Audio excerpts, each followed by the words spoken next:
Those of you who are joining us on YouTube, it is actually a Wednesday night, so it's not Shabbat. And the purpose of us coming on here is to discuss discuss Passover as a Freudian slip because it is a Sabbath. But yeah, so I wanted to kind of work through some things to kind of help you understand Passover a little bit differently than they have in the past. So let's take the three categories of people who will be watching this video. Category number one is going to be people who are Christians who are interested in the Passover, will have either shared this video with their friend or they themselves are watching it because I actually ended up on the right algorithm for a change. Second is the people who are Jews who are not Christians who are curious what this crazy rabbi is talking about Passover. The third group are people who just are interested in it or don't know anything about it and are actually not either Christians or Jews and actually want to know more about it. So I have to kind of keep those people in mind as I discuss these things. So one of the things that I want to bring forward is that there are actually a number of different Passovers in the Bible. But we're going to go ahead and we're going to split two apart. We're going to say there is a Mosaic Passover and there is a Messianic Passover. Now, one of the reasons I'm going to split this is not because all of a sudden Q thinks that there's a dichotomy in the Bible, in the history of the Bible, but instead, what happened to Passover after the light of Passover was generated by the Messiah. What's interesting is even the most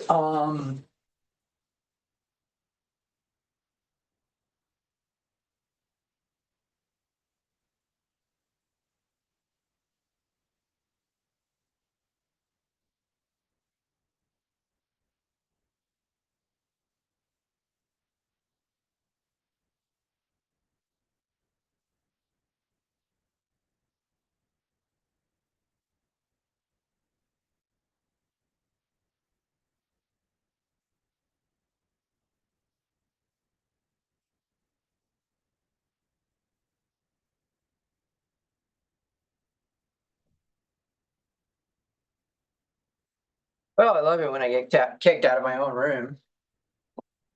Can everybody hear me? Can you hear me? Yeah, okay. All right. Well, there's some editing I'm going to have to do later. Yeah, right. Like I'm going to have time to do editing. All right. So here we go. Let's see. I need to turn this monitor back on so I can see what the heck's going on here. See what frame is what camera's broadcasting to the internet right now. Okay.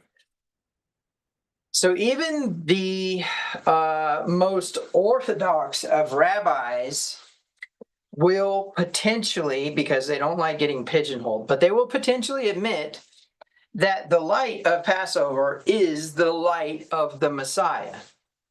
Well, that's not a long journey for Christians, people who believe in Christ, and it's probably not even a relevant journey for those who don't believe at all. So what do we have here? We have the book of Revelations claiming that the dragon goes off and goes to make war with the woman's offspring, right? And we could go into all kinds of studies about the woman, right? We could do that. But I think it would be better if we just went with verse 17 of 11. The last verse in Revelation, we'll go ahead and switch over to that camera. And the dragon was enraged with the woman. Again, we're not worrying about who the woman is, and he went to make war with the rest of her offspring. Well, how do we identify her offspring? Those who keep the commandments of God and have the testimony of Yeshua HaMashiach. And of course, in the some of the texts, it omits Christ. We're just going to leave that alone. Take a look at this footnote real quick. Some manuscripts include this verse that others do not. So anyways, let's go ahead and let's chat about this. So we have the testimony of Jesus Christ. We're not going to get too much into that. We have the commandments of God. We're not going to get too much into that. But we are going to say that those who the dragon goes after have both. So if you are an Orthodox Jew who does not believe in Jesus Christ, the dragon's really not interested in you. And if you are a Christian who believes the law's been done away with, the dragon's really not interested in you. In fact, I will surmise to say that if you're a Christian and you feel like you have had something going on with you, then I would propose to you that it is not the dragon. Because it really doesn't have an interest in those who do not keep the commandments of God. Well, now we have a problem, right? Because this definitely encroaches upon most doctrine that Christians preach and most doctrines that Jews preach, right? You know, that Christ was a Jew sickle and that he's Yeshu ben Mary Omne, which means may his name and his memory be blotted out forever, son of Mary. That's a lot of stuff, right? It's not where we are supposed to be with this. And there's three reasons why this is important. When we go into some of the revelation of the Passover, we have to find ourselves invariably in a state of understanding that contains all these things. So why do I say the Mosaic versus the Messianic? Well, the Mosaic Passover was the first Passover. It was the Passover that contained the plagues. It was the Passover that contained the leaving in haste. It was the Passover that contained the Israelites asking the Egyptians for gold. It was the Passover that resulted in the dividing of the Red Sea going across in dry land. It was the Passover that arrived them at the seven palms, this oasis in the desert. It was the Passover that resulted in the death of the firstborn. It was the Passover that resulted in a strong deliverance. In fact, to the extent that every testimony of Yahweh, when he begins to address his people, he says, "See that I have brought you out by a strong hand." That Passover is Moses' Passover.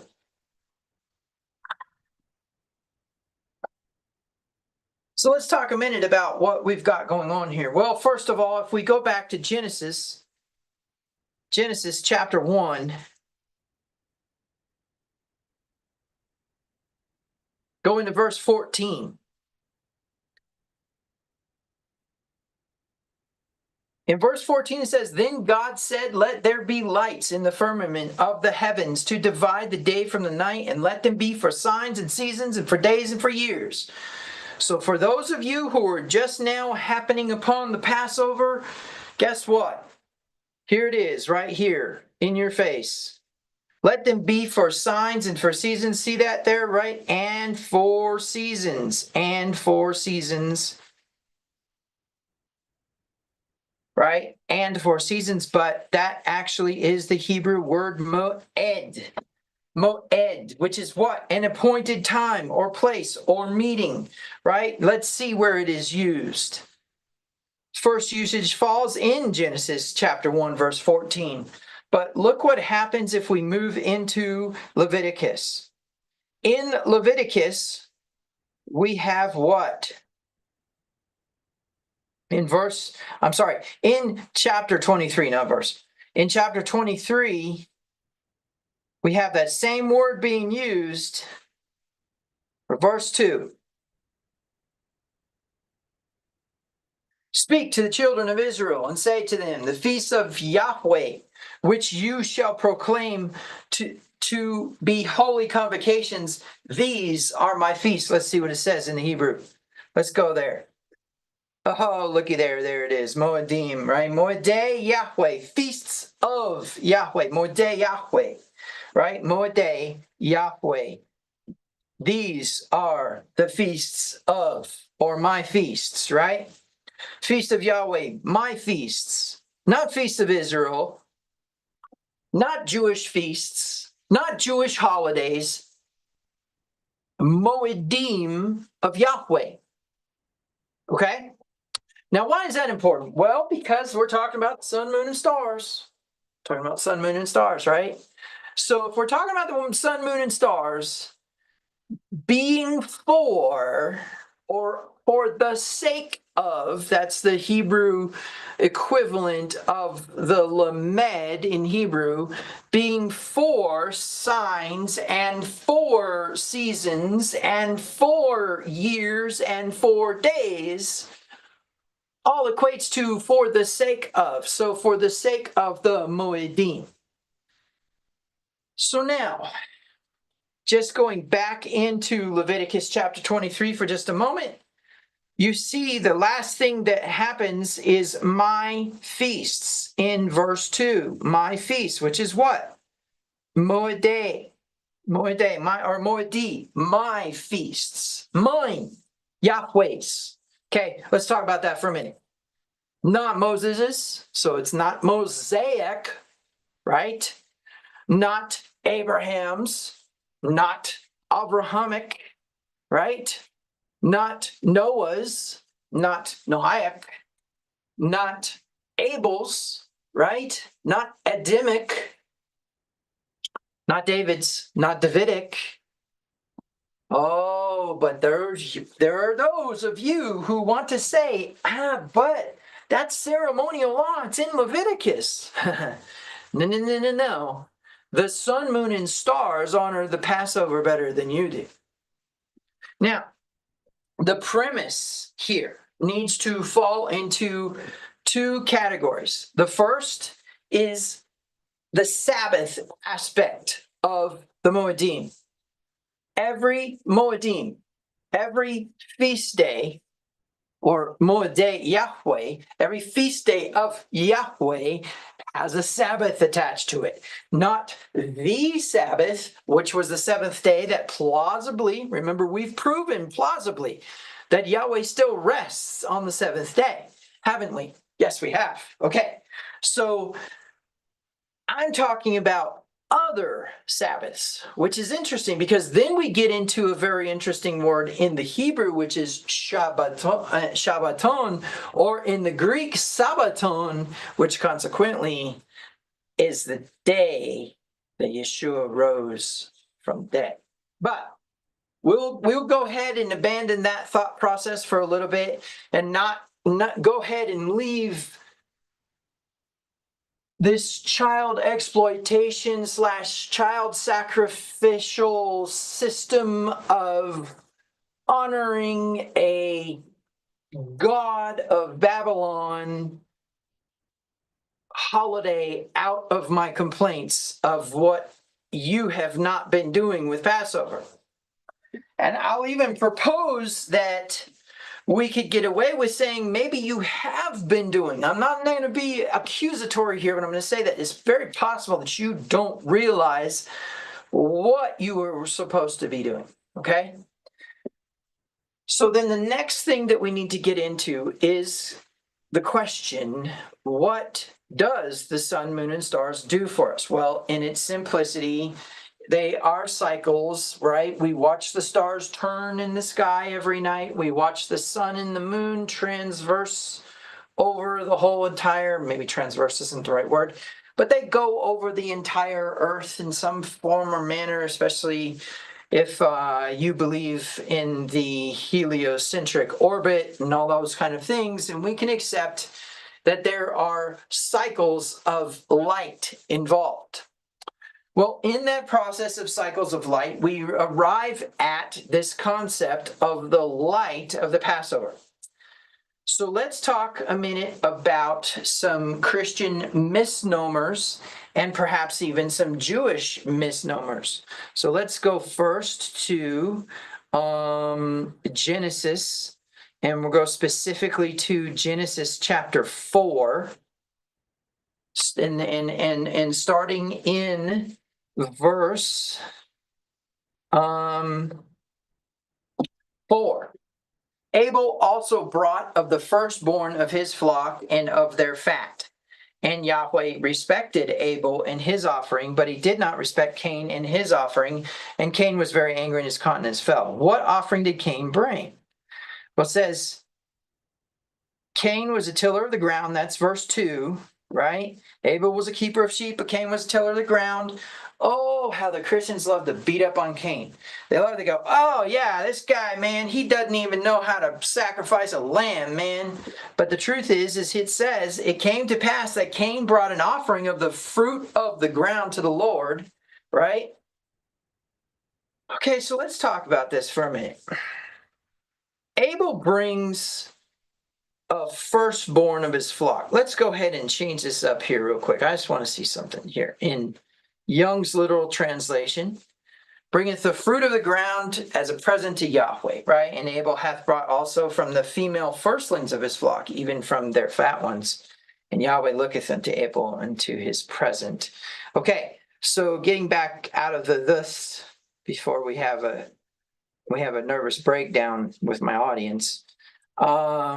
Again, she gave birth to his brother, and Abel was a keeper of the flocks, but Cain was a tiller of the ground. So it came about in the course of time. Let's go see what we've got for the course of time. And you can see that it says basically miketz in the course of, but that word actually means the end of, okay? Or the extremity of. So in the extremity of days, okay? So let's talk a minute about days. When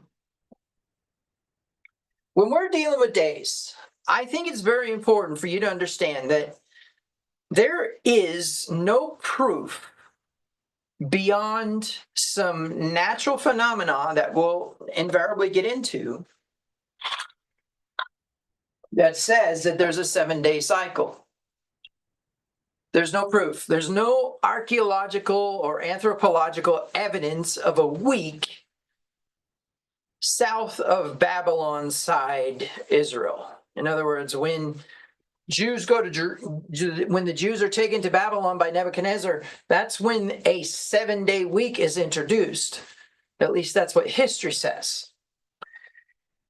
Now, for our anti-Semitic opponents who believe that the Jews cannot be trusted, I will propose to you that you cannot trust other entities that have claimed that something existed in their culture when they have no proof. For example, the Anasazis, the Navajo claim to have had the Anasazis in their history, but there's no proof of the Anasazis. There's nothing to really identify the Anasazis. Just to say that they existed, that's it. And then assigning attributes to them. They say, well, this kiva was built by the Anasazis. Says who, right? You say it as part of your culture and folklore. Well, guess what? The Jews say that it was Saturday, that it was the 7th day, that it was the day when the manna didn't fall, and they've been keeping it since then. And that every child has, or every adult has taught it to their child, and every child has taught it to their child, etc., etc. Why do I bring this up? Well, because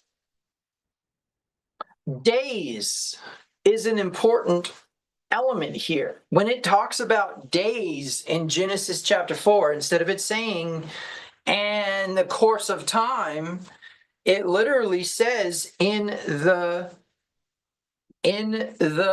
Hebrew at the end of days. Okay, so the end of days. So here's a question, and this is an important one. What does it mean, the end of days?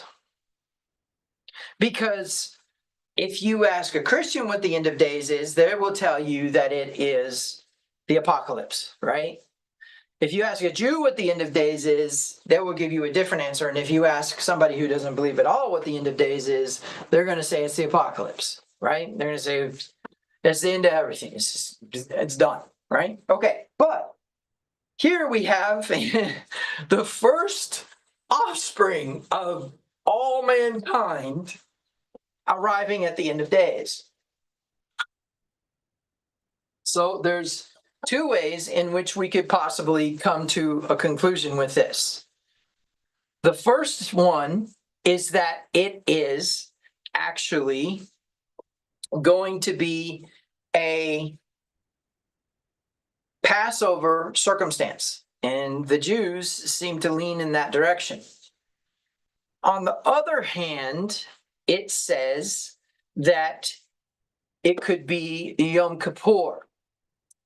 So here's two issues. The first one is that if it's Yom Kippur, it's probably the end of a jubilee, which doesn't necessarily jive, right? Doesn't necessarily make sense. But maybe it's possible that Cain was killed somewhere within those, or I mean, Abel was killed somewhere within those 50 years.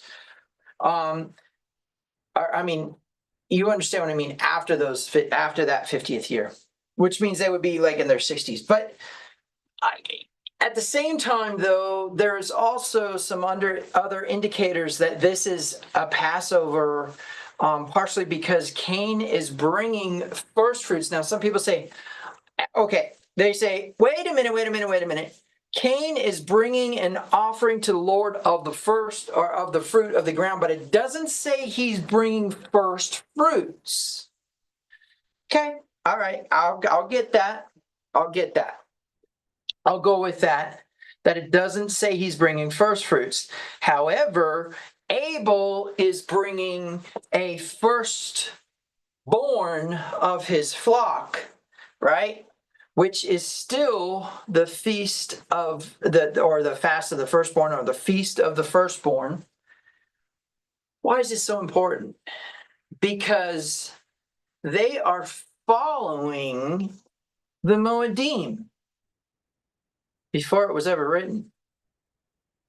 Now, according to Paul, because these are Gentiles, right? They're uncircumcised, and the Abrahamic covenant hasn't occurred yet.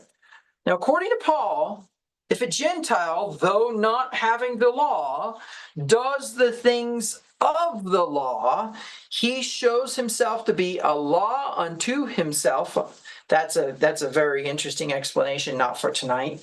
But also that the law has been written on his hearts. So could we prove that the Torah is on the heart of Cain and Abel, and can we prove it was on the heart of Adam? Well, yes, we can. In Hosea chapter 12, verse 2, it says, Adam broke God's covenant. Okay? All right. Now, having said that, the only reason I bring this up is because after Passover, you have another Sabbath within the Feast of Unleavened Bread. Within the Feast of Unleavened Bread, you have a Sabbath, and that Sabbath is called the first Sabbath, or Mia Sabbaton in the Hebrew. In the Greek, Mia Sabbaton, which is translated, unfortunately, first day of the week. However, what it really says is first Sabbath. Now, the reason why this is important is because it's a Sabbaton, right? It's a Sabbath within a feast day. So it says, on that Sabbath, you are to bring the first fruits of your fields and the firstborns of your flocks. So what does that mean? That means that Passover had happened somewhere for the first time before these verses. And I just proved Passover existed in Adam's time. Okay? All right. Now, moving forward to Genesis chapter 18, we have something interesting going on. Now,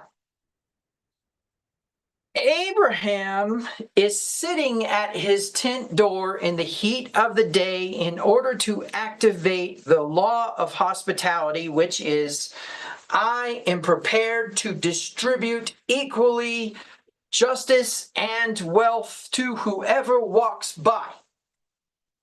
I'm going to bless the poor and the traveler. I'm going to give them respite. And so in his process of trying to activate the law of hospitality and honor everything. He lifts up his eyes and beholds the three men were standing opposite him. And when he saw them, he ran from the tent door to meet them and bowed himself to the earth and said, "My Lord, if now I have found favor in your sight, please do not pass your servant by. Please let a little water be brought and wash your feet and rest yourselves under the tree, and I will bring you a piece of bread." No, that's not what it says. It says, "I will take you a piece of bread that you may refresh yourselves, and after that you may go on, since you have visited your servant." And they said, "So do as you have said." So he hurried to the tent and he said, what? "Quickly prepare 3 measures of fine flour, knead it, and make bread cakes." Right? Okay. And he says also he ran to the herd and took a tender and choice calf and gated the servant, and he hurried to prepare it. He took curds and milk and the calf, in which he had prepared, and placed them before them, and he was standing by them under the tree as they ate. Now, the reason why this is important is because in the eyes of the rabbis, right here, they are preparing unleavened bread. Okay? So let me explain this. Unleavened bread is bread that has not risen and therefore has not been affected by the sourdough. Notice Abraham says, take, right, and mix flour and water and cook cakes. That's unleavened bread. Now, there's 2 reasons why this is important. The first reason why this is important is because they would have also had sourdough present. But he wants a very specific kind of bread prepared. Right? Now, I'm about to prove to you that they wouldn't have had sourdough present, but culturally they would have had sourdough. Okay? They would have had a ball of sourdough that was activated and cultured. Next thing that you need to understand is this, that Abraham takes the fatted calf. That was usually the calf that was planned to be consumed for a special occasion. And what better occasion than Passover? But watch this now. And this is important. The only time you were permitted to eat unleavened bread, matzah, is during Passover. It is forbidden to eat it the rest of the time. And I can prove that in the simple commandment from Pentecost that says, take 2 loaves of leavened bread and consume them. In other words, put leaven back in your bread. It's time, right? So it's interesting because if we look at some of the comments that Yeshua makes about leaven, and we look at some of the comments that Paul makes about leaven, we can find that both of those references have something to do with Passover. That's Passover speak. I'm about to prove it to you. Watch this. You're going to love this. Okay, so here we go. He says right now in verse 3, "And he saith, My Lord, if I pray thee, I have found grace in your eyes, do not, I pray thee, pass on from thy servant." Let's go look. Let's go look. There it is, right there. I'm sorry. There it is, right there. About to pass over. Let's see if we can find that in the Torah. Exodus chapter 12, verse 23, "For Yahweh will pass through to smite the Egyptians when he sees the blood on the lintel and on the doorposts." So what has Abraham requested? Come keep Passover with me, because you are passing over. And here's the intrigue. When was Sodom and Gomorrah destroyed then? All right, so now we have 2 ancient Passovers that precede the written Torah. And here's the interesting thing. According to I want to say it's Isaiah 46, but yeah, you don't quote me on that. It says, Abraham obeyed my covenant perfectly. Okay? I think it's 46. Not for sure. What's my point? My point is that if Adam broke the covenant and Abel honored the covenant and Cain on the mistake that the pulpit made was in saying that it was because it was a blood sacrifice that Cain's was accepted. That's not it. Abel brought the first of whatever he had produced. Cain brought the first of whatever he produced, but his heart was not right. And we're going to about to see in a minute where heart not right equals bad things. Okay? All right. So now the next thing that we need to do is say, okay, if there's that Passover and those supersede Torah, then perhaps maybe the reason why Abraham kept the Torah was not because it was an obligation to the Israelites, but because it was the instructions of God. Okay, so now getting back to our original sun, moon, and stars, here is the questions. The questions are, is there a relevant time in which Passover should be kept? Christians, my beloved friends, it literally was decided in the Council of Nicaea in 325 AD that if Passover falls on a certain day, Easter will be kept a week later so that we're not like the Jews. Passover, the one Abraham kept, the one Abel kept. If it later on falls at the time in which Easter is supposed to fall, how do we calculate Easter? Anybody know this? Of course, people know this.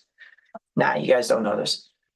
The first full moon, the first Sunday, the venerated day of the sun, according to Constantine, the first venerated day of the sun after the full moon, after the spring equinox. Can you get any less Christian? Oh, wait a minute. That you definitely can, because none of that is Christian. Yeshua would have never honored those times. And I promise you he didn't raise them. Listen again. The first venerated day of the sun after the first full moon, after the spring equinox, if it falls on the day of the Passover, we will keep it a week later so that we're not like them. Let me refresh you here for a minute. Right? Let's just go do this real quick. Speak to the sons of Israel. You know what? Let's something a little bit more readable, right? Let's do NASB. Speak to the sons of Israel and say to them, Yahweh's appointed times, which you shall proclaim as holy convocations. My appointed times are these.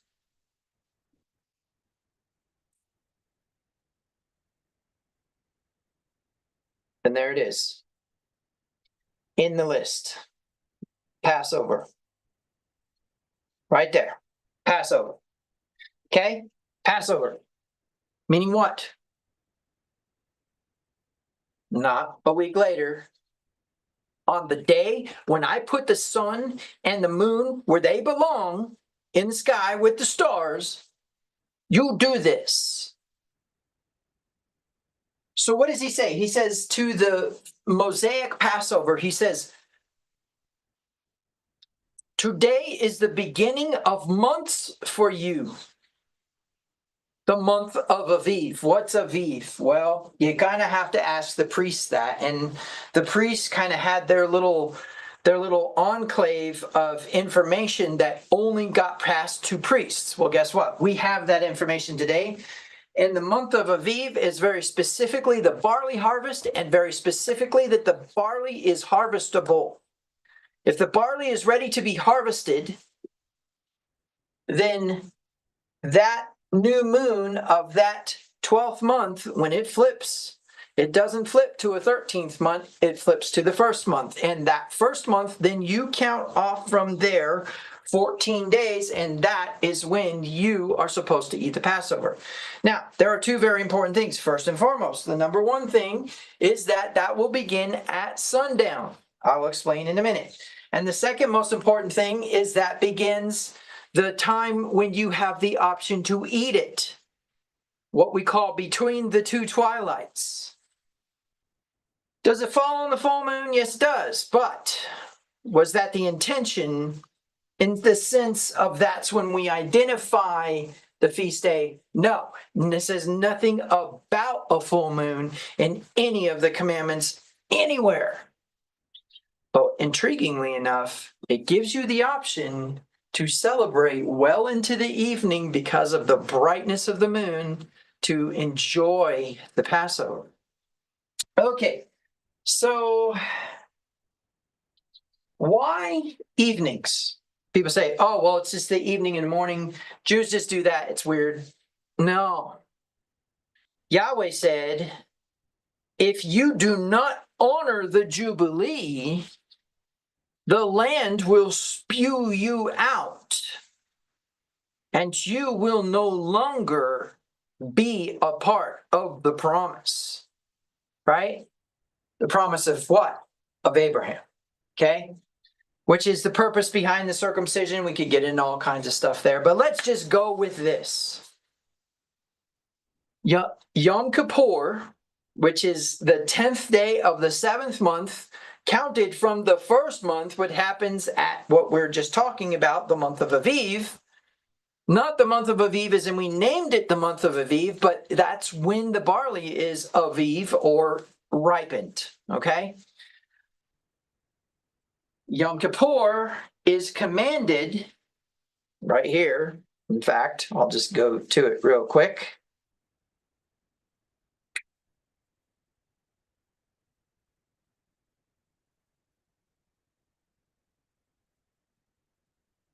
On exactly the 10th day of this 7th month is the Day of Atonement. It shall be a convocation, a holy convocation for you. You shall humble your souls and present an offering by fire to Yahweh. You shall not do any work on this same day, for it is the Day of Atonement, to make atonement on your behalf before Yahweh your Elohim. If there is any person who will not humble himself on this day, he shall be cut off from his people. As for any person who does any work on this same day, that person will be destroyed from among his people. You shall do no work at all. It is to be a perpetual statute throughout your generations in all your dwelling places. It is to be a Sabbath of complete rest to you, and you shall humble your souls on the 9th of the month at evening. From evening until evening you shall keep your Sabbath. From evening until evening. Jubilees begins and ends its count on Yom Kippur. So the bottom line is the reason why we do from sundown to sundown or twilight to twilight, well, we could easily just say, because he said so, which is kind of how our parents talk to us. So I could probably get away with saying, because God said so. But the truth is because it all has to do with this evening to evening calculation of the Jubilees. Why? Don't ask why. That's not the point here. If you are going to honor this correctly, then you need to understand that it's going to start at sundown to sundown. Has nothing, absolutely nothing to do with Sunday morning. Okay? So now, that gets us to what we call the two twilights, in between the two twilights. Now, there's a number of people who contend that that twilight needs to begin at the evening of the 13th so that you eat on the 14th.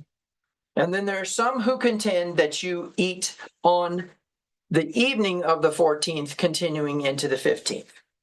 You know, all I'm going to say is that this is when we are going to do ours, and that's kind of how it goes. We are going to eat between the evening of the 12th of the pagan month April and the 13th of the pagan month April. Okay? Okay. Good discussion. So now the next thing that we need to ask is, all right, we've got ourselves lined up, right? We've got ourselves lined up with the sun, moon, and stars telling us exactly when it's supposed to be. How? As soon as the last waning crescent is visible,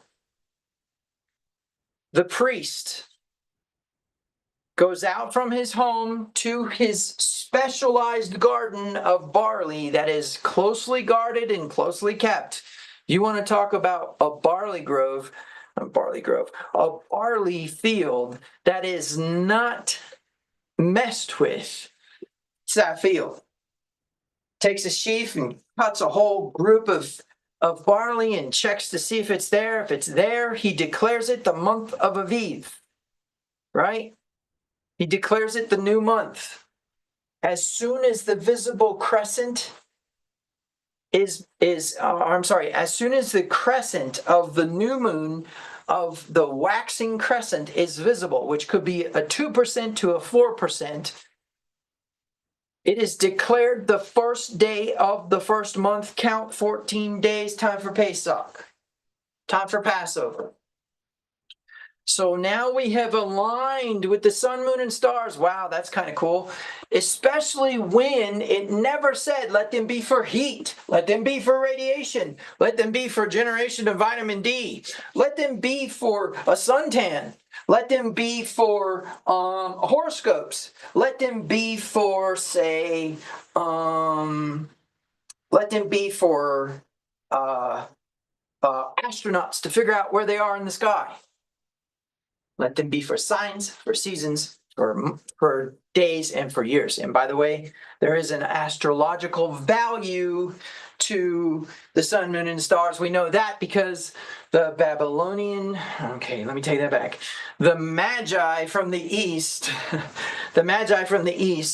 saw his star. Okay? So there is a value to the astrological study of the star, sun, moon, and stars, but it needs to be in its correct precession, and it needs to be in its correct not historical, cultural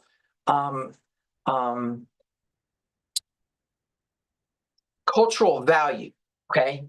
In other words, the culture that values it this way and it's in its correct precession on its correct day, you can actually see what the Star of Bethlehem was. Which brings us to the twilights. The rabbis have determined that true twilight, which consequently now is called astronomical twilight, is when there are 3 stars visible in the sky. So as soon as the sun sets, you wait and wait and wait. Food's getting cold. Wait. Oh, there's 3 stars in the sky. Okay, let's eat. No, that's not quite how it works, but that technically would be the actual hair-splitting moment when you should eat Passover. Okay, so we've gotten ourselves aligned with all this, right? Okay, now the question is, what do you do? What is instructed to us to do? Well, first and foremost, we need to ask the question, should we eat a lamb for Passover? Well, the rabbis say that because the temple is destroyed and you can't actually sacrifice a lamb, that you don't have to eat lamb. You can eat lamb. Why? Because it's kosher, right? But you could eat any other kosher animal, including the controversial ones like duck and chicken, depending on what rabbi you ask. And of course, you can eat veal, you can eat beef, etc. Now, Having said that, we have something else giving us instruction besides the rabbis, don't we? Yes, we do. We have who? Yeah, sure. How do we know that? Well, when John is baptizing in the wilderness, dunking people underwater, all of a sudden this dude shows up and he says, "Behold the Lamb who takes the sins from the world." What lamb? The Lamb that was slain from the foundations of the earth. Which means what? Which means what? That what Yeshua did when he died affected eternity. Yes, my Jewish friends, it goes all the way back.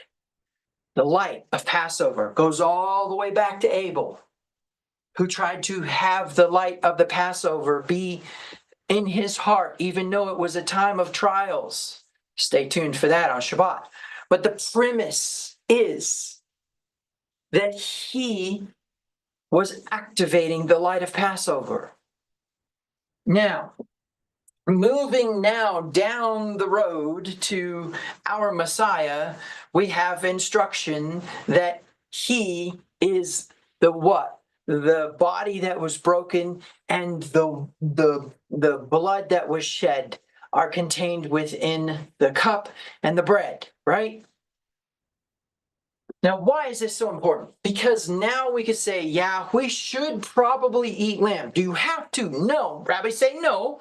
It's kosher to eat these other things because we don't have a temple. And if you look into Scripture and stop trying to force the New Testament upon the Old Testament is like trying to tell God that he doesn't have any business governing your life. You literally are saying, I want whatever happened here to obey my premise about what's happening here. That's called eisegesis. That is not exegesis. That is not correct interpretation of the Bible. Correct interpretation of the Bible chronologically accepts the culture element as part of the answer to the question. And the cultural element was the lamb, right? So we accept that the rabbis say, yes, you can eat anything kosher, and we accept that the temple's not there, and we understand that, and that there is supposed to be some semblance of a temple. Even in Zechariah chapter 14, you need to explain the temple being present there. Revelation chapter 11, you need to explain the temple being present there. For those of you who want to dismiss the temple, do we place the value upon it that the rabbinical authorities have placed upon it? No, I don't think so. I don't think so because it seems as though there's a transcendence beyond the temple. We'll get back to that when we talk about the egg. But the short version is however we work this out, our Messiah was represented by a symbol. Our subconscious does not speak English. Our subconscious speaks symbol. What's the symbol? A lamb. What is that symbolic of? Oh, this will blow your mind. You guys think that you actually go and you make a sacrifice when you give up a lamb, because that's how it's translated in the English. But it truly just means slaughter.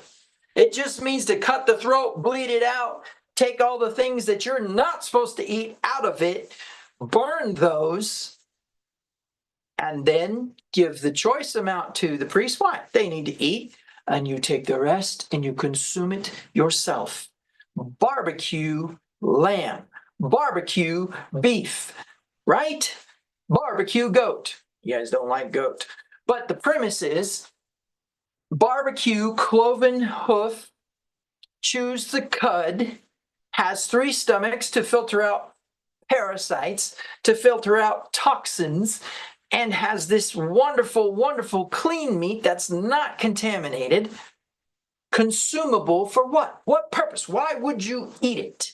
Why are you going to eat the thing you just sacrificed? Because you're not sacrificing it. You're slaughtering it in order to have a barbecue with Yahweh. Guess what? That's the whole point. Get back into table fellowship. I can sit at the table and not feel tension while I'm kicking it with Papa.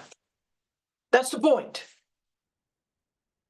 So when we accept that truth, and we accept that the slaughtering, which I know some people who have actually slaughtered, and I know some people who have actually experienced it and said it was really something to experience it in terms of what we feel about Yeshua.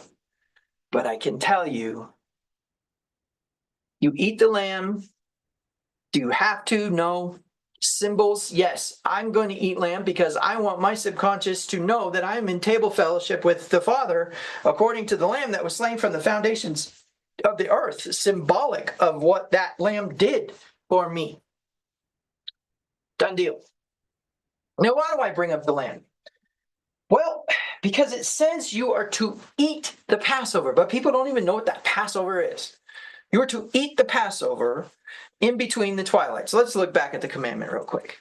Going back to verse 6, I believe it is, in Leviticus 23.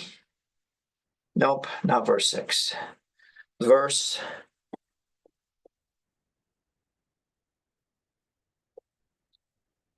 5. In the first month, on the 14th day of the month at twilight, is the Lord's Passover, right? Okay. And then it says, on the 15th day of the same month, there is a feast of unleavened bread to Yahweh. For 7 days you shall eat unleavened bread. Okay, so let's talk a minute about that. The premise of eating is about table fellowship. And you need to get your mind wrapped around it's not about sacrifice, it's about connection. And if you think about the fact that Yeshua tells the woman at the well that Yahweh is spirit and that we will worship him in spirit and truth, and that it won't matter what mountain you worship on, then we need to accept and understand that part of the concept of table fellowship has to do with connecting with an energy that you don't understand. So he gave you instruction to eat a lamb that represents what? What happened at the foundations of the earth? What happened that John would say, behold, the lamb that takes the sins from the world. He died once and for all, which means what? For everyone. For everyone. And if he died for everyone, then that means there's a potential that everyone could be reconciled. But I can tell you this. However it works out, that's why we eat the lamb. So why do we eat the unleavened bread? What is the reason why we separate out a week of unleavened bread, actually 8 days, beginning with Passover? You know, I will share with you that even though that we have a week's worth of unleavened bread in the house, we will consume homemade unleavened bread on Passover to make it even more special. Now, we could get back to God said so because there is a verse. There is a verse in Exodus chapter 12, I believe it is. Let's go there now. Exodus, that's Genesis. That's not going to do us any good.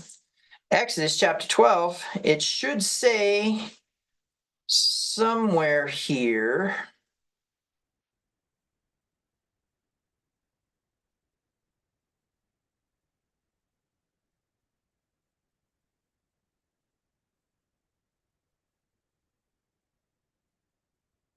I'm going to say, see, I thought it was verse 15, but it basically says that if you do not, and maybe it's 13, I don't know. Let's take a look here. Let's just make sure. If you do not eat the unleavened bread, the bitter herbs, and the or if you do not acknowledge the unleavened bread, the bitter herbs, and the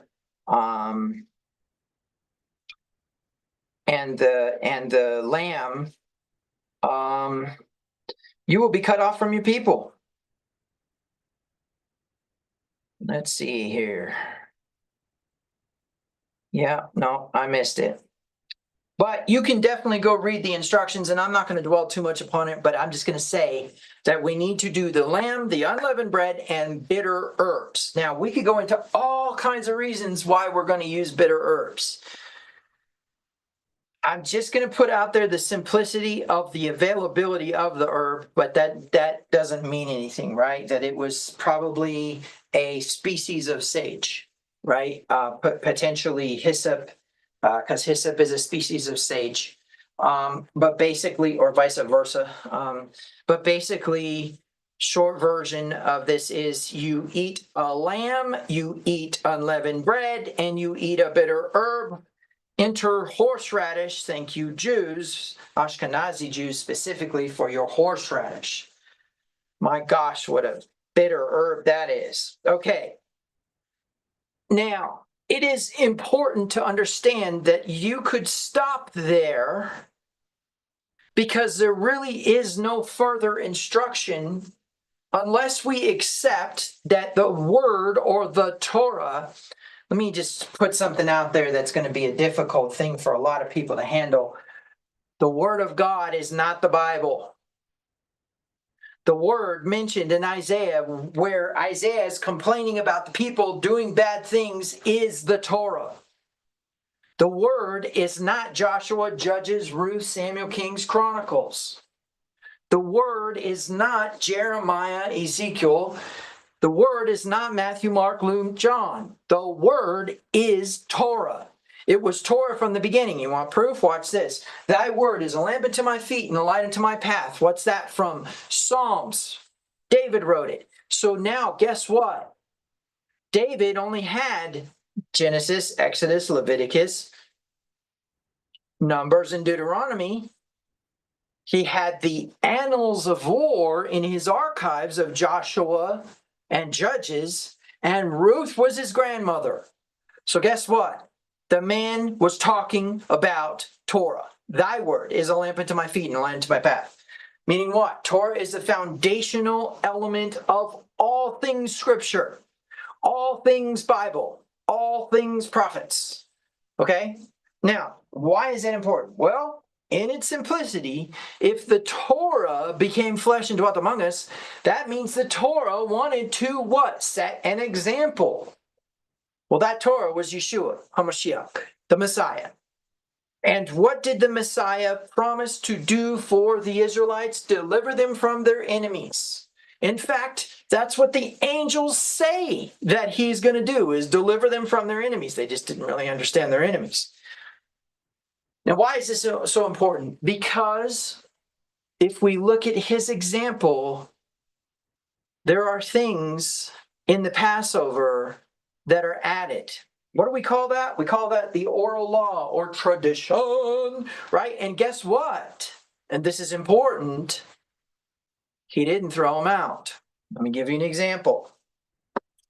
In Greek culture, which consequently was the dominant culture of Yeshua's time, you say, wait a minute, the Romans were running stuff. Yes, but they were Hellenized. They were Hellenized. But in Greek culture, they have something called the vomitorium. Now, the vomitorium was designed to indulge yourself so thoroughly that you actually ate so much that you would vomit. And the premise behind it is to have as much orgy-based interactions with the other individuals there and eat as much as you possibly could, sleep as much as you possibly wanted. The whole idea was to indulge as much as you possibly could. And it was based upon some very, for lack of better words, satanic philosophies. But there was this very specific type of stuff designed to be something that could be regurgitated very easily, still taste very nice when you regurgitated it, and it also would be what? It would be it would be pleasant to eat to begin with, and that is known as charoset. Charoset is made of raisins, of nuts, and of berries and other elements, and of wine and honey. It was designed behind the idea of what you were going to do in the vomitorium. You say, well, why in the world did it not been Passover? Well, probably for the same reason it ended up in the vomitorium in the first place. It is very pleasant to experience. And when you are inhaling horseradish, it's a nice edge taker offer. And the reason I bring this up is because culturally we have that now. The charoset represents the mortar in Egypt and all that. But the truth is that's where it came from. Charoset is a mixture from the vomitorium, and unfortunately has an origin that has nothing to do with Passover, but was present on Yeshua's table. You say, ew. I say, that's his prerogative, man. And I could say that one of the reasons why Charoset ended up there is because the rabbis said so. So here he is being obedient to the rabbis. Now, let's take it a step further. Then there are considerations that are made by the rabbis on how feast days are supposed to go. And what they have determined is that 4 4-ounce glasses of wine equate to just enough to be jovial and not enough to get drunk. 4 4-ounce glasses of wine.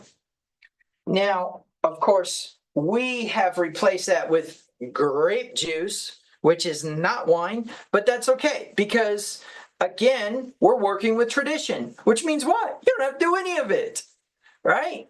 All you got to do is wait until the 14th of the first month at twilight and eat some bread that is not contained leaven with it, some lamb, and some bitter herbs. That's it.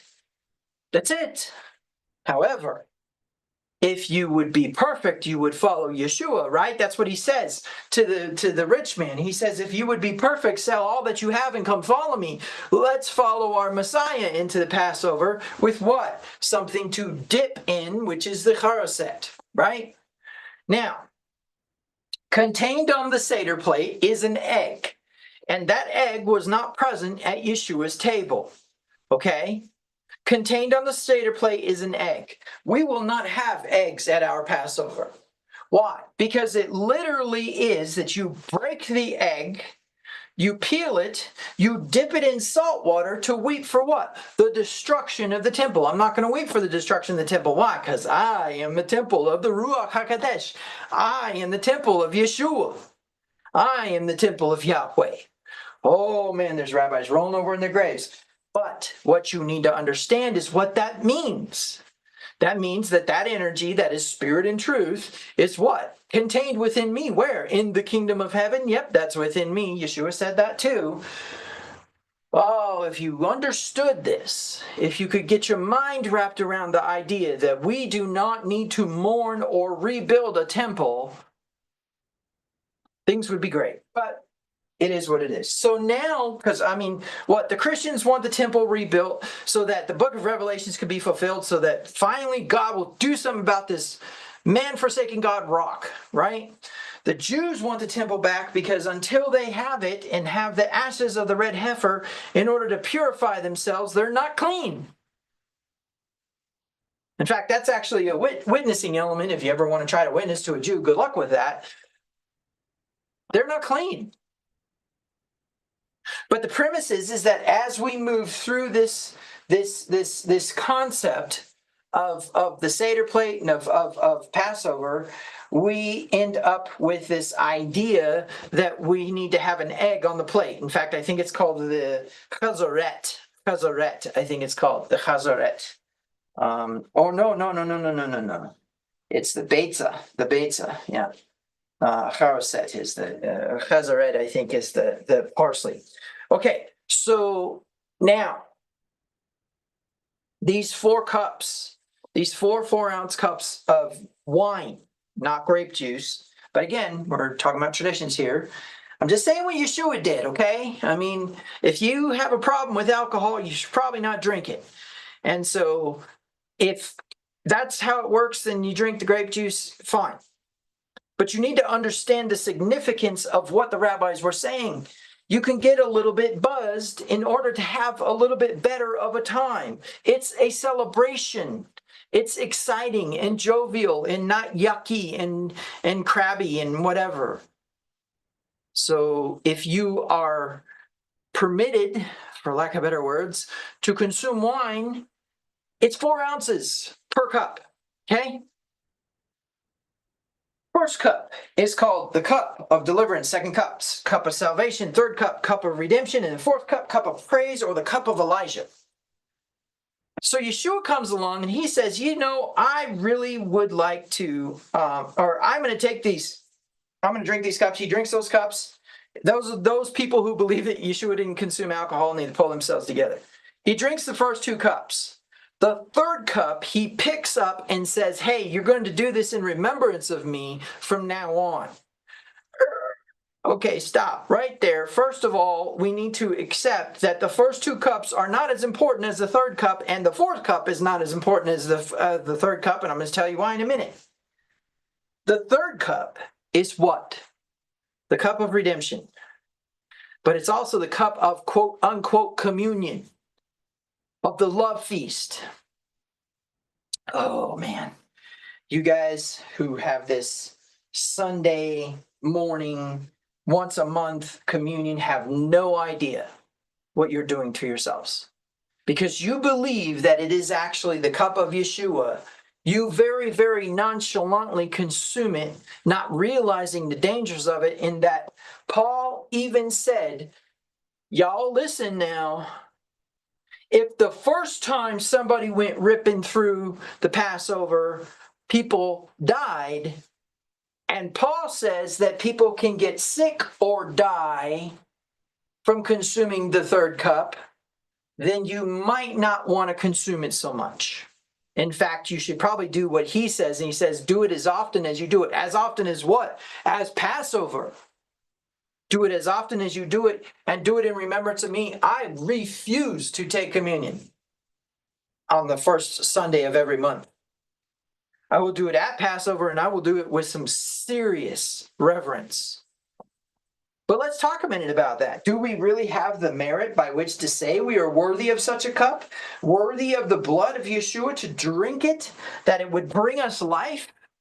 Woo. Answer, no, you're not. You are totally not worthy. In fact, if you even tried to give me information about your merit, of how good a person you are and what you deserve, I will defeat it with every dark thing that you haven't told me. I will show you how not good you actually are. So then what do we have? We only have one single option, and that's a clear conscience, and that is only obtained through the light of the Messiah. Only obtained through the light of Passover. And that is what? He made him who knew no sin to become sin for us, that we might become the righteousness of God. And in that sentiment, we need to understand there is no way to take away from or add to that fact. And that happened from the foundations of the earth, which consequently happened around 4000 BC, or 4000. I can't remember what you call the Jewish calendar, but the premise is it was around the 4000th year of creation. That's a whole nother discussion. But the point being is, however it works out, we can at least attach the element of danger to consuming that cup. But it's tradition. So why would you be so afraid of it? Smart guy would, because Yeshua said so. And because Paul, who was a disciple of Yeshua, who consequently learned stuff that we will probably never know, because he went off into the wilderness with Yeshua and studied with him in the Arabian desert, which consequently was probably at the Mount Sinai, which consequently isn't the Sinai Peninsula in Egypt. But I digress. So what is this? This body being broken and this cup being consumed and having a fear of it brings me to an important point. During the Passover, the Israelites asked the Egyptians for gold and silver and precious jewels and robes and clothing.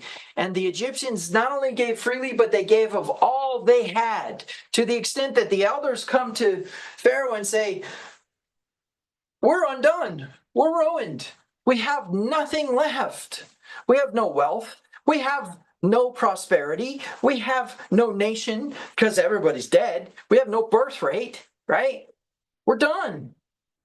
Send them away before our very lives are at stake, because that's all that's left to give. I mean, he wiped the trees, he wiped the cattle, he wiped the crops, he wiped the firstborn, he wiped the fish, he wiped the frogs. Don't know why we'd eat frogs, but just saying. And ugh, the other ones. But the point being is, it might be a good idea to ask that question during the consuming of the cup. Can I have? Listen, if your life's at stake, you may as well be that last request, right? If you're going to drink the cup and die, you may as well make that last request. So the point being is that we have these traditions. We have the Torah becoming flesh and showing us a deeper path that reflects the truth and the power behind the light of the Messiah, which is the light of Passover. Oh man, there's Kabbalists rolling over in their grave. There's Christian theologians rolling over in their grave. I love you both. But the premise is that there needs to be an understanding that this is how the Passover works. Stop trying to put your 2 cents on it, okay? Now, if you are going to eat, listen, why was it so important that Yeshua initiate blood and bread? Yeah. I don't know that you guys are ready for this one. Why blood and bread? I'm sorry, blood in his body. Because when you consume the lamb, right, you are to consume it in order to have table fellowship. But you can't eat a human. That's against Torah. That's a no-no. So how do we consume that human? We consume him because the life is in the blood. Remember, your subconscious doesn't speak English. It speaks symbol. And if we want to accept the idea of an opportunity for malevolent beings to pour into a void of benevolence by emptying itself, it says he emptied himself, right? Then we need to understand that that is some off-the-wall metaphysical stuff.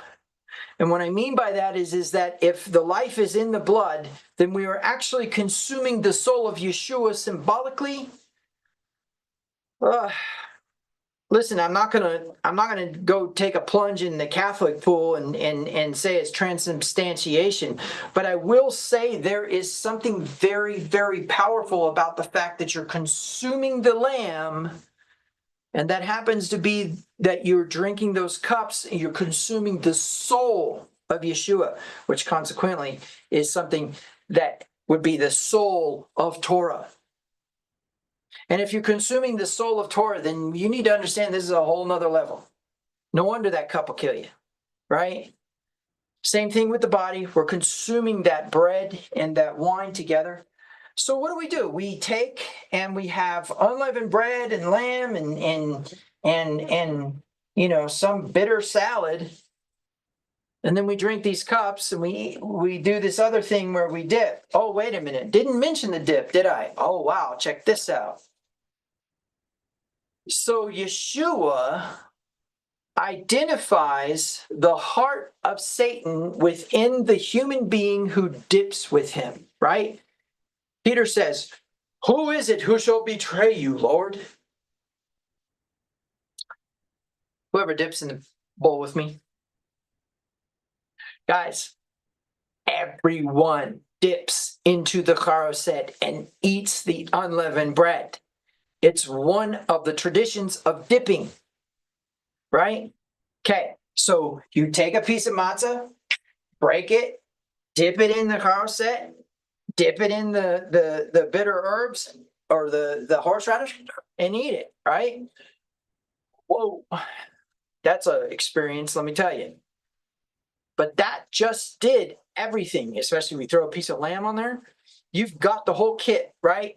You've got the bitter herbs, the the lamb and the unleavened bread, and the way we endure the bitter herbs is with the charoset, and so therefore that makes it what? It makes it a sandwich of all of the things required to be acknowledged symbolically during Passover. What's with all these symbols?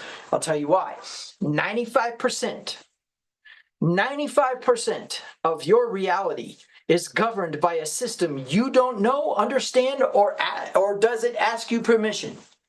That's right. 95% of your reality is governed by your subconscious. And 95% of your speech is governed by your subconscious and not by your mouth or your thoughts. Intriguing, right? So now all of a sudden we have all these symbols. So why are we speaking symbol? Because we are speaking supernatural. You need to understand the mechanism of Passover. The mechanism of Passover is connected to the mechanism of the sky. The mechanism of Passover is connected to why there's some sort of thing of this pillar of light shooting out of the galaxy in the middle of our galaxy place where we dwell.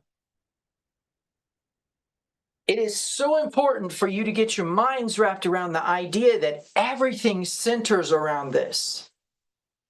Now I'm going to take it a step further.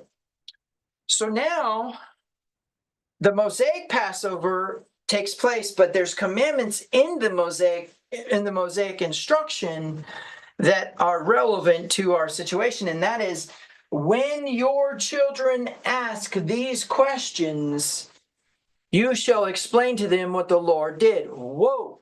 So what has happened? Now all of a sudden, the next generation is learning about Passover as a result of the fact that you are keeping the Passover.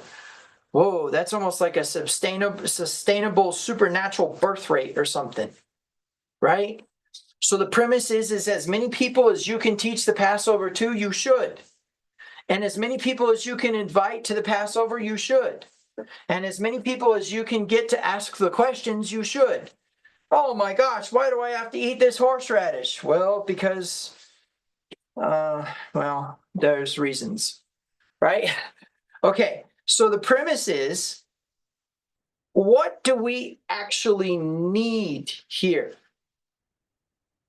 What we need is to accept that we were instructed to do this at a certain time for a certain reason. And here's the crazy part about it. That certain reason has to do with the end, right? Being declared from the beginning. What's the end say? Well, the end says that there's going to be a marriage supper of the Lamb. Well, there's that word again, marriage supper of the Lamb. And the intrigue is marriage, right? And bride. Well, guess what? Passover was the time when brides, for no apparent reason, were actually being brought into the what do you call it, into the village square, let's call it that. Gosh, I can't even think of it. It was like a grove, and it was where everybody communally met and had their new moon festivals and their feast day festivals and their birthdays and their weddings, and I think maybe their funerals. But anyways, they would come, and the women who were still virgins would dance in front of the men who were still unmarried, and that would invoke a desire to get a matchmaker to make a deal for the lady that you like, or the choosing of the bride, or the matchmaking, or what we call the shidukin. Shidukin, which is the use of a shadchan, was a broker or agent of marriage. Shadchan being what? Matchmaker. Okay, so a matchmaker comes along, matches the bride with the groom, and there is a choosing of the bride. as a result of the bride presenting herself after much preparation to be what? Beautiful, and to draw the gaze. Remember the teaching I taught about how right now the gaze of Yahweh is upon a false bride because she is acting more like the bride than the bride is? And how we need to garment ourselves with the righteous acts of the saints, the diakomai, and we need to what? We need to present ourselves and draw the gaze. Well, that's Passover. Passover is the drawing of the gaze of the bride.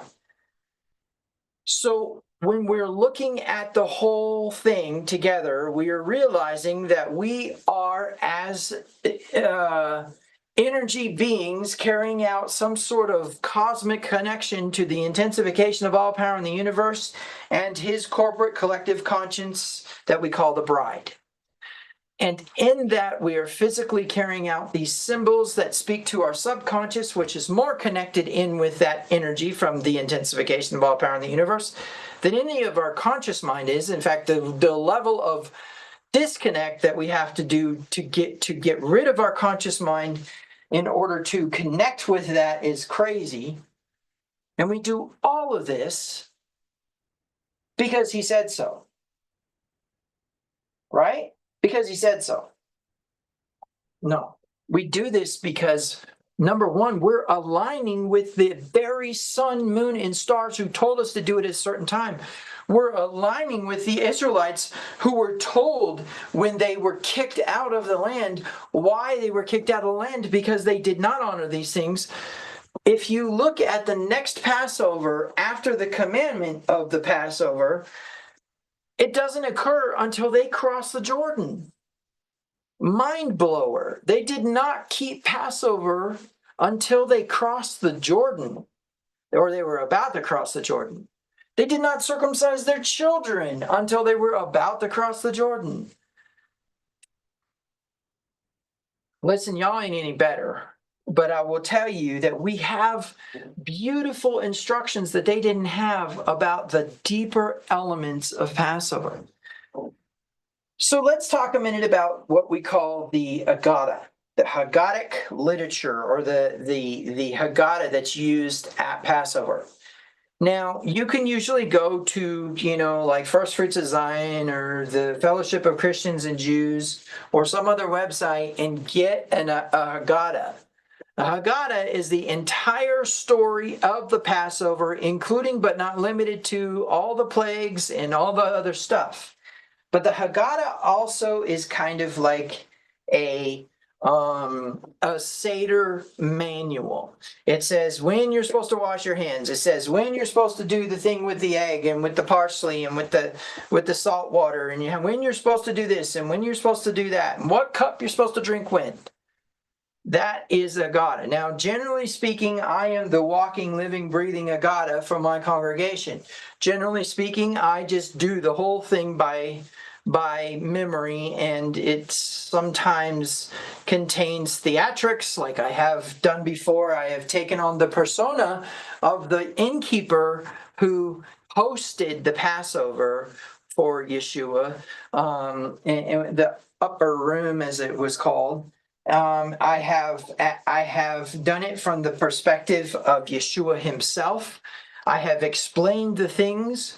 We don't know what we're going to do this year. It may be that we just sit down and eat, because I've just given you all the information. But the premise is that however it works out, you read through the Haggadah, you follow the instructions, and somehow you have come into cosmic alignment with the universe for at least 2 or 3 hours out of the entire existence of your lifetime. That you actually were obedient like the sun, moon, and stars, who were put up there to tell you when to do it. When it comes to Passover, I think one of the biggest things that you need to do is you need to realize that it was not made for you to do it, but it was made to be for you, for your sake, and on your behalf. Somehow, by practicing, by walking out these things, we are able to connect with the energies of the intensification of all power in the universe, God, right? Yahweh Elohim. We are able to connect with him better because we have stepped into eternity with the sun, moon, and stars. And why do I keep bringing up the sun, moon, and stars? Because that's the fourth day. That's the day of revelation.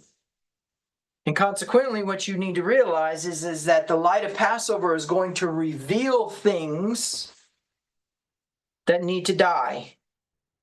And the light of Passover is going to unveil things that need to be lifted up, right? That need to be elevated. But it is very important for you to understand that you can run around, you can do decorations, and you can do preparations, and you can have fun, and you can enjoy serving others and cooking and making things tasty and all that, but you need to remember it was made for you, and it is a Shabbat. It was made for you.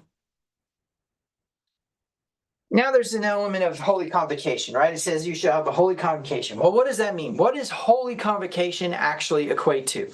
Holy convocation equates to this simplicity of reading the Torah out loud. However, once again, we have tradition added to that, which is what? Acts chapter 15, verse 21, which says what? Let's go take a look. What does it say? Acts chapter 15, verse 21.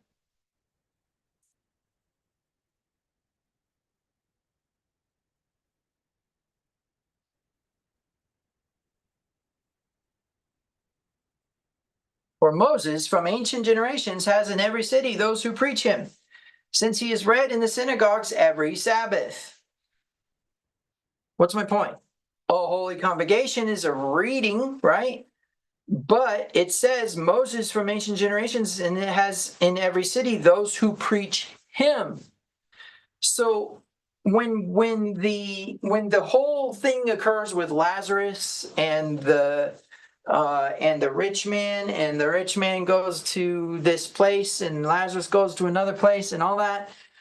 Eventually, the rich man says to Abraham, "Hey, will you send Lazarus back from the dead," or something like that? I can't remember how it goes. Or send me back from the dead, and I will tell them of, and just send them to tell them about this place. And he says, you have Moses and the prophets, and they don't believe them, so why would they believe somebody who raises from the dead? Which consequently was a slight, because he was about to raise Lazarus from the dead. But enough about that. The point that I'm trying to make is that it doesn't matter whether Moses is preached or not, right? He is not, he is ignored. In fact, most people believe he's been done away with. Why? What is Moses? Moses is the first 5 books of the Bible: Torah, instructions, teachings and instructions for social justice and for not righteousness, but for right living, okay? But Passover is about hearing the story, okay? So if you do anything on Passover, you should probably at least tell the story. Real quick, I'm going to go ahead and tell the story, and it's just going to go simply like this.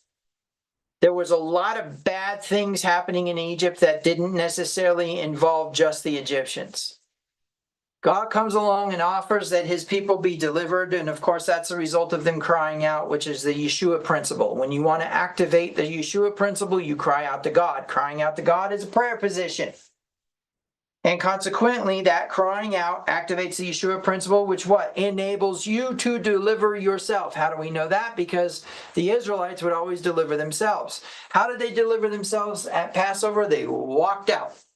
They just simply walked out. That was it. However, before they walked out and believed that they couldn't walk out, they had not yet had the Yeshua principle activated. What is the Yeshua principle? It comes from the root word yasha, which means to violently remove from danger. It's the idea of ripping the lamb out of the teeth of the wolf, right? In ancient pictographic Hebrew, Yeshua means destroyer watches. What destroyer? The destroyer of the what? Predator. The destroyer of the one who would take the lamb, right, from the flock. Okay, so in that sense, then what we do is we realize and we accept that this group of people walk out of Egypt as a result of a belief that they finally could, but that was also a result of the fact that Pharaoh had surrendered and said, okay, let them go. As a result of 10 plagues, those plagues specifically fell on Israel and on Egypt, both, except for a few, and those few showed that he could make a distinction, but that also showed that the Israelites were starting to move into a new revelation of who they were, to the extent that there's a point in time where there is a darkness that's present that is felt, and that darkness that's present that is felt is not present in the land where Israel was dwelling in Goshen, which consequently was the light of the Passover, which consequently was the light of Messiah.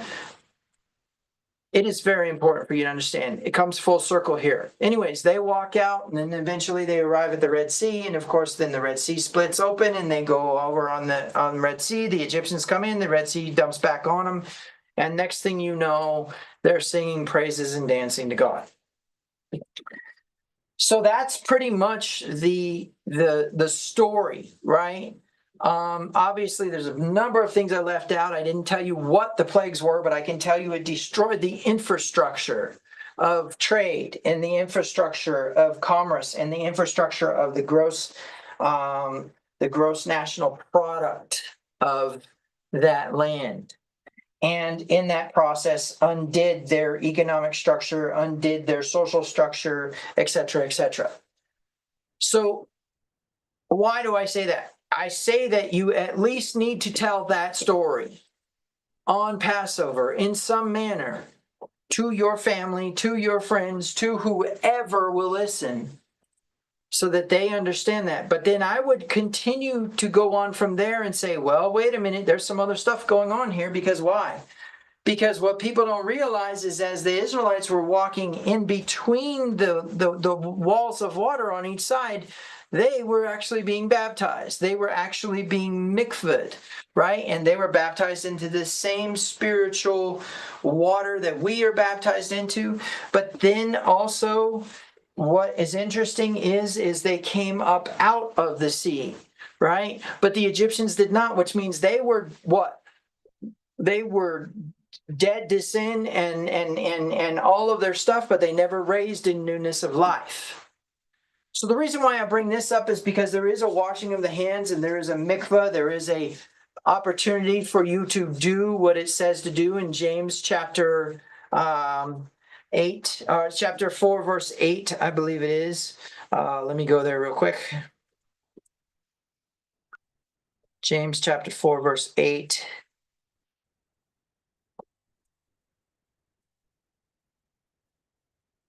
Draw near to God and he will draw near to you. Cleanse your hands, you sinners. That is where we get the commandment to wash our hands, which of course James being what? The same guy that said, from ancient times, Moses is preaching in the synagogues every Sabbath. And he was saying that because they were sending out a letter saying you needed to keep the 4 pillars of Torah to begin with, but eventually you needed to go to the synagogue and learn the rest, right? Okay, so now that we kind of have an understanding of Passover, let me go ahead and say that it doesn't have to be perfect. Don't be a Martha with this. It doesn't have to turn out exactly. I mean, I don't know how many times I've had anguish and frustration and aggravation because I didn't have the right cord, or we didn't have enough money or whatever. Listen, No, this is not any disrespect to anybody, but you could go get a hero from Arby's and eat your lamb. Okay? It's about symbols, and it's about what you believe about those symbols. But I want you to understand, the more you honor the traditions that Yeshua stepped into, the dipping, which means you acknowledge that the Hasatan or Satan had entered your heart as well as you dip with him. You understand the level of significance these symbols have. And so you dip and you eat and you consume and you enjoy the things and be jovial and maybe even consume some wine to be even more jovial, unless there is some sort of thing that says that you cannot handle drinking wine. The whole point behind Passover is that it is the beginning of time. It's the beginning of everything. This is the beginning of months for you. It was the beginning of a nation called Israel. It was the beginning of a deliverance of peoples. It was the beginning of prophetic prophetic future references to the Messiah who would come. It is the beginning of all things special and spiritual. Passover is the beginning of everything that has to do with being born again, which has to do with embracing the truth of the Messiah. Remember, the dragon is not interested in the person who only believes in Jesus. The dragon is interested in the person who believes in Jesus and has or keeps the commandments of God. And the dragon is not interested in the Torah observant Orthodox Jew who was raised from birth, circumcised on the 8th day, and is a Hebrew of Hebrews, because he needs the meritless titling of righteousness of God. He made him who knew no sin to become sin for us, that we might become the righteousness of God. You don't need the red heifer anymore. And you Christians who wish to hasten it don't realize the mercy that you are forfeiting. But the premise is that when we are dealing with the Passover, we are dealing with the foundation of all things pure, of all things important. Do you know why the firstborn died? Is because that's how dangerous it is to miss this. When they're going to pass by Abraham says, "Come to my house, because I have a clear conscience, and I will give you hospitality. I will feed you unleavened bread. I will feed you the fatted calf," which is what, the lamb that is 1 year old, right? I will feed you these things. We won't get into the curds because, of course, there's all kinds of controversy about how long Yahweh had to wait before he could eat cheese. But let's go with the idea that that's a Passover. There's a Passover with Josiah. There's a Passover with Joshua and the people of Israel as they're getting ready to enter the land. All of that is contained within what the Messiah gave, a meritless opportunity to be an equal distributor of what God wants to distribute. So, having said all that, I need to bring this to an end, but I want to say that I am very grateful for you taking the time to watch this, to learn something new. Perhaps maybe you didn't learn anything. I'm sorry I didn't diagram anything on the board, but I got to kind of go with the flow. So in principle, what do we need to think about and know? We need to know that it is going to happen between the two twilights. We need to know that the reason why we're eating the lamb in the first place is table fellowship, not sacrifice. We need to know that the blood and the body, or the communion cup and the communion bread, are very dangerous to consume, and we need to consume them with some semblance of a clear conscience and reverence. Fear God when you consume those things.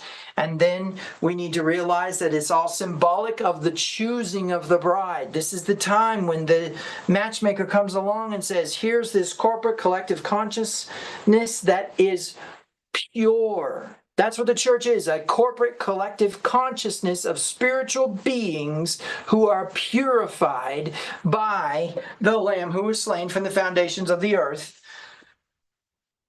through the light of Passover. All of these things are important. And so, as I conclude, I just want to say, have an amazing Passover. Do not get frazzled. Man was not made for Passover. Passover was made for man. Why? Because there's a Sabbath on Passover, and Sabbath was not made for man. Sabbath was made for man, not man for Sabbath. Let Passover serve you, not vice versa. More on that on Shabbat. For those of you who have joined me and have questions, I'm going to go ahead and say we're going to do probably maybe 15 minutes of questions before we get off the live stream. And if you do not want to be on the live stream as a on video or whatever, but you just want to verbally acknowledge and say something, that's fine. You do not have to turn your video on. So at this point in time, I'll open questions. I'm going to leave this Midrash section in the recording that's live broadcasted, because I've sent it to friends and they may have questions that you possibly have and I can answer.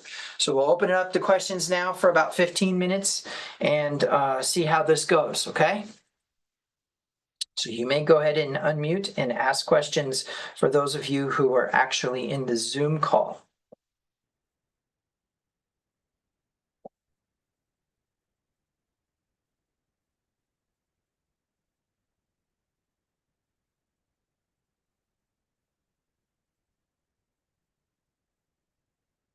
Okay, any statements? Anybody who is educated in Pesach and wants to go ahead and make a comment about what they know about the Passover, light of Passover, Messiah, whatever, you can go ahead and we will open it up for people to make statements and we can have a discussion.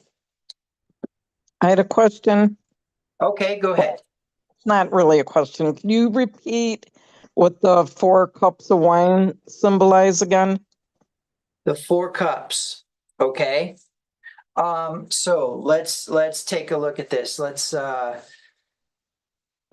see. Let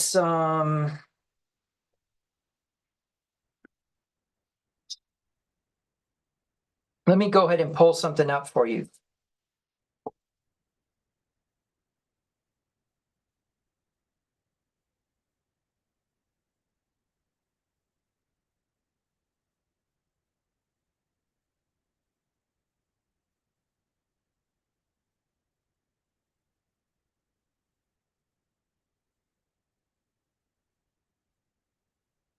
Oh, that's probably too deep, but I'll go ahead. Okay, so this is what I'm going to do. I'm going to say, so the first cup is the cup of sanctification, or sometimes called the cup of salvation. And it has to do with the purification of the light of Passover. And one of the things I'm not gonna like read through this article for you or whatever. In fact, I'm not going to share it because I don't know if I would get a ding for copyright. But the premise is that basically what you're working with is the idea of what sanctification is. So let's talk a minute about sanctification in terms of a status change. Okay. So the premise is that you take and you connect with energies all the time, okay? Bad energies, good energies are not necessarily the correct way to state it, because when energies come at you, they have no polarity. You are the one who causes an energy to become what it is. But what you need to realize is that when you consume bad energies, they need to be kind of removed out of your body. Now, we could get into all kinds of scientific proof, but let's just go with that this is spiritual and that you can't see it, you can't detect it, but it is true. The premise is that as you wash your hands, right, or you do ablution, which can potentially be washing your feet and legs, your head and ears, right? But ablution is about a status change through symbolic practice, or if those who would feel comfortable, is a ritual washing. So ritual washing is about an acknowledgement of a change in status. Now, full immersion baptism was about the same thing. Full immersion baptism, or what we call in Hebrew a mikvah, is a gathering of water that you immerse yourself in order to what? To be buried, right? And to be raised in the newness of life. Now, that is practiced in true Christianity, not the Christianity that you know today, where it's a public profession of faith, as a way to acknowledge your failure or your attitude that made you decide to go ahead and attach yourself to that negativity, which consequently can be considered what we would call unclean. Okay?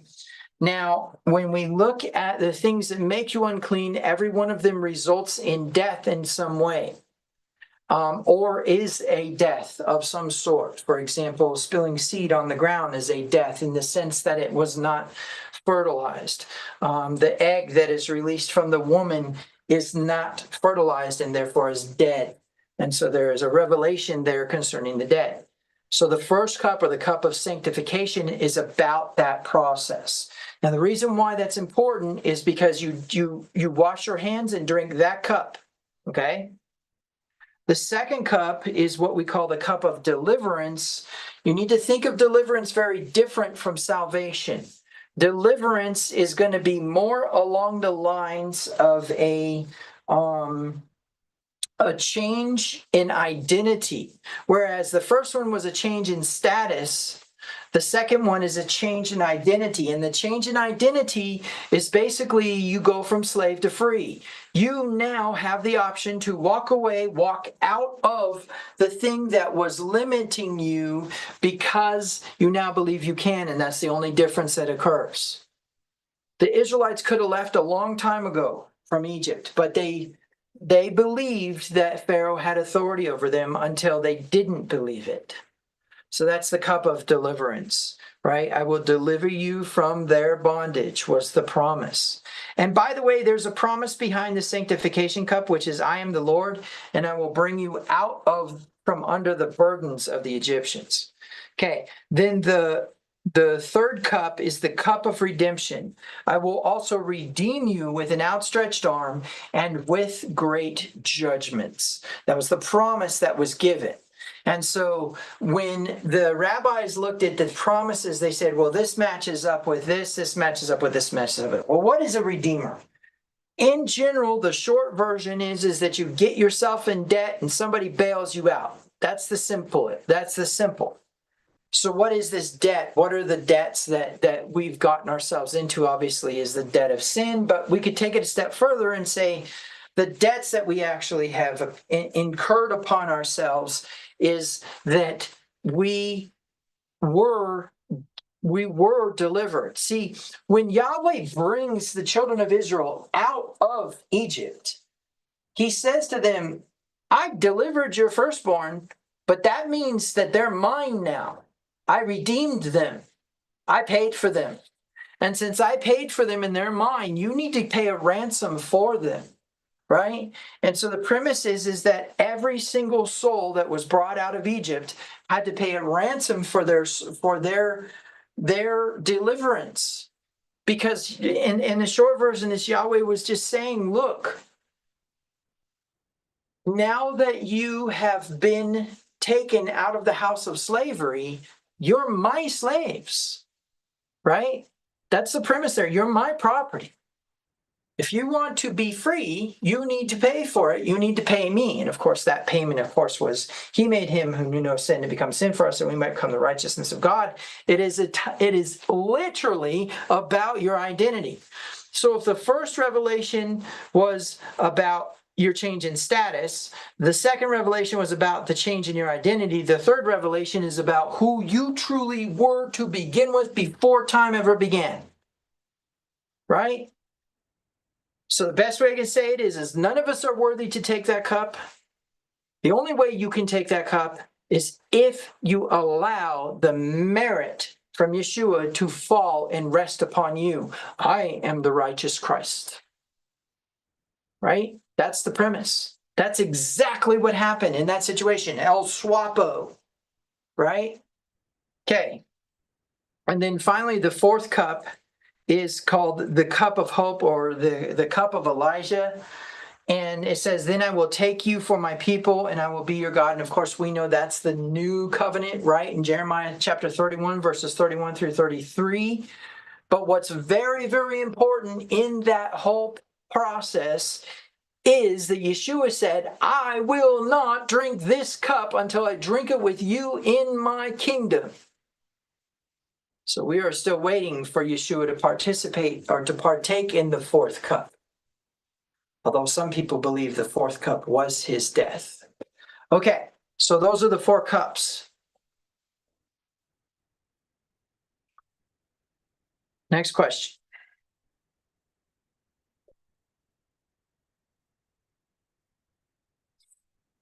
Any statements? Any other things that the Zoom call people want to bring up? I can't check the comments in YouTube while I'm live on Zoom.